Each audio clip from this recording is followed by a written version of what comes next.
የማሚ ነገር በጣም እያሳሰበኝ ነው። ግን በዚህ ከቀጠለች ለእኛም ለልጃችንም ጥሩ አይደለም። አሁን ላይ ስለሱ ሊያሳስብሽ አይገባም። አሁን መጨነቅ ያለብሽ ልጃችን ላይና ራስ ላይ ብቻ ነው። ሌላው ነገር ነው ያስተካክሏል። እሺ ግን ባትቀበለውም ማርገዝ ማወቅ አለባት። ቢያንስ ትንሽ እንኳን ልትራራልን ትችላለች። ማርገዝሽን እኮ ታውቃለች እንዴ? ቆይ መች ነግራት ነው? አይ እኔ ነግሬያት ሳይሆን አብረን ከማድረጋችን በፊት ነው እርጉዝ ናት ያለችው። እንዴ? እንዴት? የሆነ ሰዓት ጨጓራሽን ያመመሻል ነበር እና ያኔ ሲያቅልሽልሽ ያረገሽ መስሏት አርግዛለች ብላ ስታወራ ነበር። እና እርጉዝ እንደሆንኩ እያወቀች ነው ልታፋተን ትሞክረው? ስራችንን እንጀምራለን። የሰጠውሽን ነገር አሁን እንጠቀም። መግደያውን አንቺ አምሻል እንዴ ፍሬኳ ምን አረኩ? ቀስ ብለሽ አትወሪኝ ነው እንዴ? ይቅርታ። እና አሁን ለሷ ልሰጣት ነው? አዎ ምን ነው ደበረሽ? ርብቃ እባክሽን ከጉዳ ውጪ። ምን ሆንክ? ወረቀቱ ጊዜው ደረሰ እና አላገኘሁትም እኮ እዩ። እሷን እንዴ ያስጨነቀኝ ታዲያ። ወይኔ ጉዴ! እና እንዳልከኝ አንተንም አቤልንም ያስሯቸዋል ማለት ነው? አዎ ርብቃ እንደነገርኩሽ አቤል የተስተካከለ መስሎት ነው። አንቺም ልጅሽን ያለ ባል ከምታሳድጊ ልጅሽም ያለ አባቱ ከሚያድግ ሌላውን ተይው። አቤል እድሜ ልኩን እስር ቤት ከሚቆይ በቃ ዛሬ የግድ ወረቀቱን ማግኘት አለብን። ግድ ዛሬ። እሺ ዛሬ እንዴት ይሆናል? በቃ የሆነ ነገር ፈጠረሽ አስወጪውና መጀመሪያ ነው የምትፈልገው። ከዛ ደግሞ ለኔ ካልተሳካ በተራሽ አንቺ ትፈልጊያለሽ። በእርግጠኝነት አንዳችን ማግኘታችን አይቀርም። እሱ ነው እንዴ? አዎ ርብቃ ራሱ ነው። ወይኔ እዩ በጣም ደስ ይላል። አየሽ አላልኩሽም እንዴ? ምን ልጅሽ እድለኛ ነው። ትንሽ ጥንቃቄ የሚፈልግ ሰው። ኧረ ጣጣ የለውም። ቢበዛም እጠነቀቃለሁ። ምን መሰለሽ ርብቃ ክፍል ትገቢያለሽ። ከዛ አልጋው አጠገብ ትንሽ ካሜራለች እሷን ትችላለች። እሺ አዙ ልዩ ጥያቄ ይፈልግ። እሺ ቦስ ልግባ።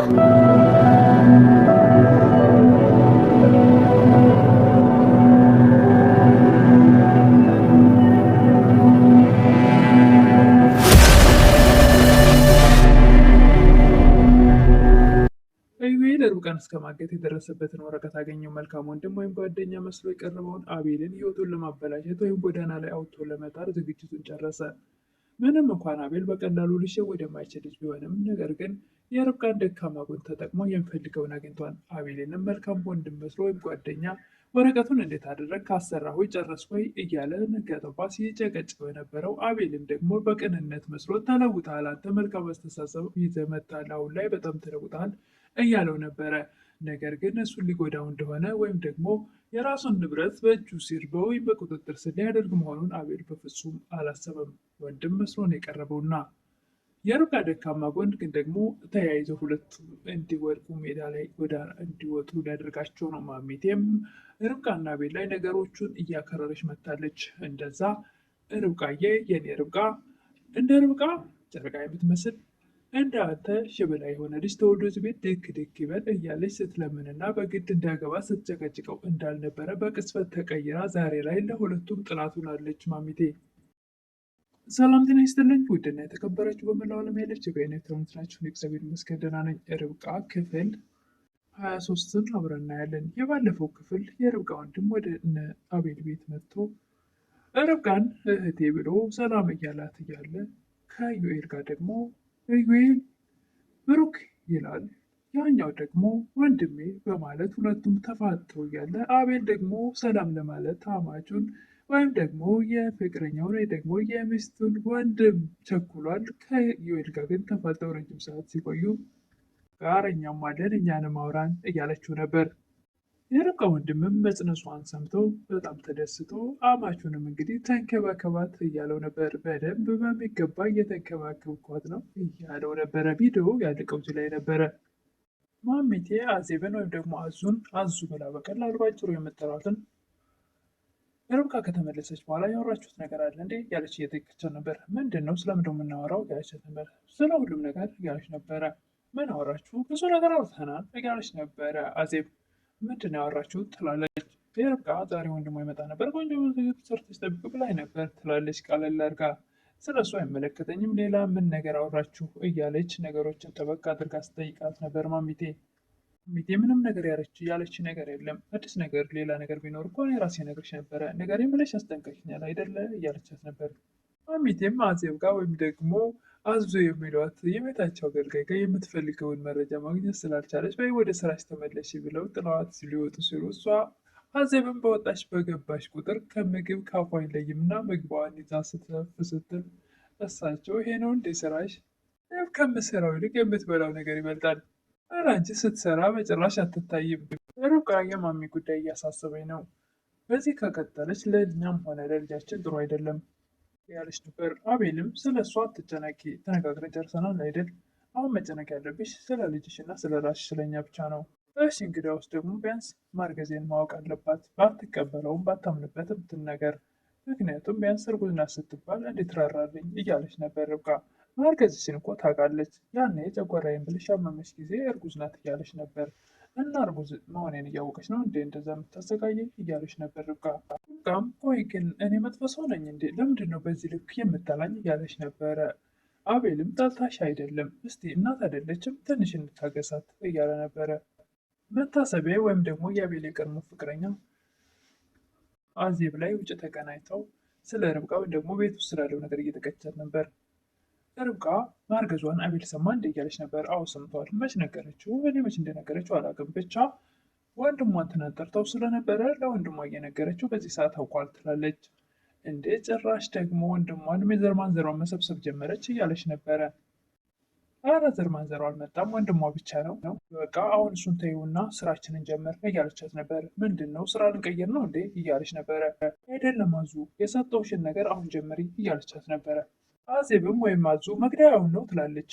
ሩጣ አፏን እፍነት አደርጋታለች። አንቺ ያምሻል እንዴ ቀስ ብለሽ አታወሪም ብላ አፏን እያፈነቻት ነበር፣ ሰው እንዳይሰማ ምስጢሯን። አዜብም እየፈራች እና አሁን እንደሷ መስጠት አለብኝ ልሰጣት ነው እያለች ነበር። እና ፈራሽ እንዴ እያለቻት ነበር። አዎ የሚል ነገር ከአንደበቷ ሊወጣ ሲል አንቺ ካዘዝሽኝ ምን አድርጋለሁ እያለች ነበር። መታሰቢያም በዚህ 2 ቀን ውስጥ ጨርሽውና ታሳውቅኛለሽ እያለቻት ነበር። አቤል አልትራሳውንድ ላይ ያለውን ፎቶ የልጃቸውን ፎቶ ለማየት ቸኩሏል። ርብቃም ደግሞ ቶሎ ልትሰጠው አልፈለገችም ነበር። ርብቃ ለአቤል ለማሳየት የአልትራሳውንዱን ወረቀት ይዛ ስትመጣ እያለቃቀሰች ነበር የመጣችው። ምንድን ነው ምን ተፈጠረ እያለ ነበር አቤል። ልጄ በደንብ ተለውሷል ትላለች ርብቃ። ወረቀቱ ይሄ ነው እያለችው ነበር። ምን ማለት ነው? አንቺም እያለቀች ነው። ወረቀቱ ውስጥ ደግሞ የምን ደም ነው? ከየት የመጣ ነው እያላት ነበረ። እኔ አላውቅም፣ አጋቾቹ ናቸው እንደዚህ ያደረጉት።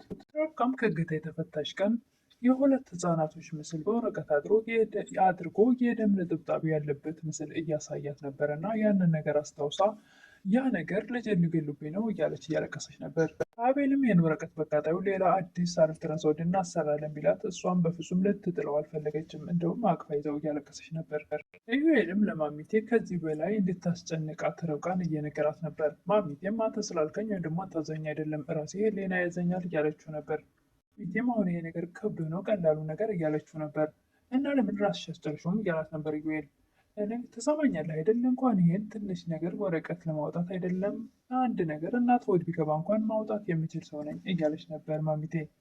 የዋህነት የምታበዛው ርብቃም ኢዩኤል አቤልንም እኔንም ያስሆነን ወረቀቱ ካልተገኘው ጊዜው ደርሷል ቶሎ ብለሽ አምጪ ልጅሽማ አባት አልቦ ከሚሆን ሲላት ርብቃም እሺ በቃ ንገረውና ከእሱ ጋር ችግሩን ፍቱት እያለችው ነበር። ለእሱ ከነገርኩትማ ሌላ ችግር ውስጥ እንዳይገባ እኔ ደግሞ ችግር ውስጥ እንዲገባ አልፈልግም እያላት ነበር አዛኝ መሳይ። እሱን ወደ አንተ ሀሳብ ማንጣት አልችልም እያለችው ነበር። በፍጹም እሱ ወደ እኔ ሀሳብ ሊመጣ አይችልም። ስለዚህ አቤል እድሜ ልኩን እስር ቤት ከሚቆይ ልጅሽም ያላባት ከሚያድግ ዛሬውኑ ወረቀቱን ካላመጣሽ እያላት ነበር። ዛሬማ እንዴት ይሆናል? አቤል ቤት ውስጥ ነው ያለው እያለችው ነበር። እንደምንም ብለሽ የሆነ ነገር ግዛልኝ ብለሽ ከቤት አስወጪው እያላት ነበር። አቤል ከቤት ሲወጣ ለእኔ ፈልጌው ካላገኘሁት ካልተሳካ አንቺ ደግሞ በተራሽ ትፈልጊያለሽ እያላት ነበር። ቃም አቤል እድሜ ልክ ይታሰራል ወይም ደግሞ ልጅሽ አባት አልባ ያድጋል ስላላት እሺ ብላ ነገሮችን ልታስተካክል ሄዳ መድኃኒት እንዳመማትና መድኃኒት እንዲገዛላት ተጠይቀዋለች። አቤልም እሺ ብሎ ወዲያውኑ መድኃኒት ሊገዛ ይወጣል። ይህን ነገር ደግሞ ያቀነባበረችው ማሚቴ ናት። ማሚቴ ምክርሽ ሰራ እያለ ነበር ኢዩኤል። ማሚቴ አንቺ እኮ ፊትሽ ከተቀየረ በኋላ አንቺ ማሰቢያ ሽራ ውስጥ ተቀይሯል እያለ ነበረ። በጣምም ተደስቶ ነበር። የዋህ ርብቃም ኢዩኤል ፈልጎ ሲያጣው እሷ ገብታ ወረቀቱን ስታመጣለት ደስ ሲለው ስታይ እሱ ነው እንዴ በጣም ደስ ይላል እያለች እሷም አብራት ትደሰት ነበር። ጭራሽ ደግሞ ይባስ ብሎ ልጅሽ እድለኛ ነው ይላታል። ወረቀቱ ስለተገኘ መልካም ነገር የተደረገ መስሏታል። በቃ እኔ ነገሮችን እጨርሳለሁኝ የምስራቸውን በቅርቡ ጠብቂ እያላት ነበር። አውጥቶ ጎዳና ላይ ለመጣል የተዘጋጀው ኢዩኤል ከሰጠችው በኋላ ግን ኢዩኤል አቤል አይናደድብኛው አይደል እያለች ነበር። ለምን ይናደድብሻል? ህይወቱን እኮ ታደግሽለት እያላት ነበር። ነው የምንነግረው እያለችው ነበር። አይ እሱ ነገሮች ካስተካከልኩ በኋላ ስጨርስ እነግርሻለሁ እያላት ነበር። ኮሹ መዋሸት አልችልም ስለዚህ መስማት አለበት እያለች ነበር ርብቃ። ነገሮችን ልጨርስ ሀብተኛ እነግርሻለሁ እያላት ነበር። ኢዩኤል ወረቀቱን በእጁ እንደያዘው አቤል ግዛ የተባለውን ገዝቶ ወደ ቤት ሲመለስ ኢዩኤል በፍጥነት ነበረ አቤል በሩን እንዳንኳኳው ወደ ቤት ከመግባቱ በፊት ጠረጴዛው ስር የሆነ መሳቢያ ሲያገኝ ሩጦ እዛ ውስጥ ያስገባዋል።